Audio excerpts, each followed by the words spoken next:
هێژی تو چارەسەریش پرسگرێکە ئاوێرە الحەسەکێ نەهاتیە دیتن. خەلک ئاوێژێ تانکەران دکرن. شیانن کرینەیەن هەر کەسی ژینینن.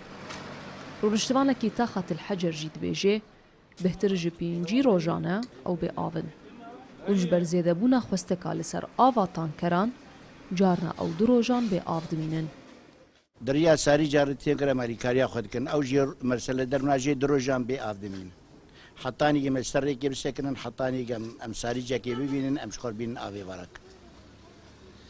Ew sarî jî têm kir mesele çî qetara têm kir û bidin me têm kir mesele bermîl wek mişter got bi 25,000 20,000 15,000 hetanî têfirod. Gelek insan hene nikarin bikirin. Em dixwazin dengê me bigêje wek qenat divê qenata werê dengê me bigê alemê tevê. Gebên alîkariyekê ji rojavarê ji bo çareseriya avê bibîn. Ji ber pîsbûna avê gelek nexweşî jî belav bûne. Bihtir di nava zarokan de.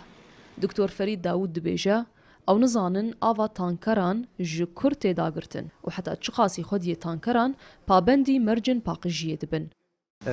براستی پر زحمت بوی الفيديو حسك بزيدي سي 4 ماها اف تنيه اعتمادا من سر اف سهري جاي اف سهري جا نظام شكويدتي شروط تعقيماوي تشاواي طبقي نا طبقينن براستی قال لك حالات تسمم تشيبون اسهالات تشيدبن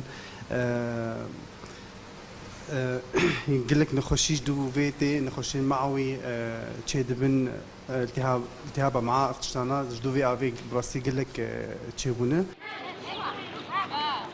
Ji 27 Hezîranê ve çekdarin dijberiya Sûriyê ava wêstgeha Elok birîne ku ava wê wêstgehê digeh nêzîkî 1 milyon kesan li Hesekê û navçeyên ku li ser hêla di navbera wêstgehê û Hesekê de dikevin.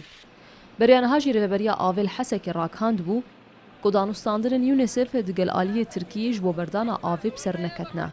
û wê rêxistinê ji wan re gotiye ku pirsgirêka wêstgeha Elok ne teknîkî ye.